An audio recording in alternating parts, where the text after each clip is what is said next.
Hello అండి, ఈరోజు వంచి రవ్వతోని హెల్తీగా వెజిటేబుల్ ఉప్మా ఎలా చేయాలో చూపిస్తాను. ఈ వెజిటేబుల్ ఉప్మా చక్కగా డైట్ చేసిన వాళ్ళు కూడా చక్కగా తినొచ్చండి. చాలా బాగుంటుంది. ఈ విధంగా ఒకసారి చేయండి. నా వీడియో నచ్చితే మీకు లైక్ చేయండి, అలాగే కామెంట్ చేయండి ఎలాగొచ్చింది అనేది. దీనికోసం ఇప్పుడు ఫస్ట్ ఒక కడాయిలోని 2 కప్స్ వంచి రవ్వ వేసుకోవాలి.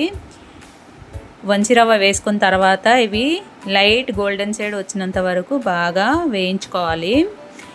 వేయించుకున్నప్పుడు ఈ విధంగా కలుపుకుంటే వేయించుకోవాలండి, ఎందుకంటే అలాగ వదిలేస్తే అడుగు మాడిపోద్ది. ఇవైతే వేగిపోయింది కదా, ఒక ప్లేట్లోకి ట్రాన్స్ఫర్ చేసి పక్కన పెట్టుకోవాలి. ఇప్పుడు తాలింపు పెట్టుకుందాం. మీకు తెలుసు కదా, నేను ఎప్పుడు కూడా పల్లీల గానుగ నూనె అయితే వాడుతున్నాను. ఇప్పుడు ఒక టేబుల్ స్పూన్ నూనె వేసుకొని ఇందులో ఒక గుప్పెడంతా పల్లీలు వేసుకోవాలి. ఈ పల్లీలు కూడా కాస్త రోస్ట్ అయిన దాకా బాగా వేయించుకోవాలి. ఇది కొంచెం రోస్ట్ అయిన తర్వాత ఇందులో 1 టీ స్పూన్ శనగపప్పు, అలాగే 1 టీ స్పూన్ మినప్పప్పు వేసుకొని ఇవి కూడా కాస్త వేయించాలి. ఇది కొంచెం వేగాక ఇందులో ఒక 2 ఎండుమిర్చిని ఈ విధంగా తుంచి వేసుకోవాలి. అలాగే ఒక 4 పచ్చిమిరపకాయ సన్నంగా కట్ చేసి వేసుకోవాలి. దీంట్లో ఎక్కువగా కారం అయితే పడదండి, కమ్మగా చాలా బాగుంటుంది. ఒక రెమ్మ కరివేపాకు, అలాగే ఒక మీడియం సైజు ఉల్లిపాయ సన్నంగా కోసి ఇందులో వేసుకోవాలి. వేసుకొని ఈ ఉల్లిపాయ అంతా కూడా బాగా మగ్గిన దాకా బాగా మగ్గించుకోవాలి, కలుపుకుంటూ మగ్గించుకోవాలి. ఇవి కాస్త మగ్గాయి కదా, ఇప్పుడు ఇందులో నేనైతే ఒట్టి క్యారెటే నా దగ్గర క్యారెటే వేసుకున్నాను. మీరు వేరే క్యాప్సికమ్ కానీ బీన్స్ కానీ కూడా వేసుకోవచ్చు.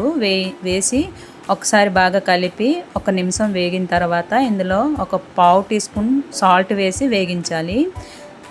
దీనివల్ల ఈ ఆనియన్స్ క్యారెట్ తొందరగా వేగిపోతాయి అన్నమాట. దీన్ని ఇప్పుడు మూత పెట్టి ఇంకొక 2 నిమిషాలు బాగా వేగించాలి. చూడండి, 2 నిమిషాలు అయిపోయింది కదా. ఇది ఇప్పుడు ఒకసారి కలిపిన తర్వాత ఇందులో ఇప్పుడు వాటర్ పోసుకుందాం.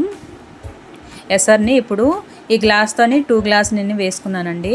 అంటే లెక్క ప్రకారంగా 1/2 లీటరు వాటర్ వేసాను అనమాట.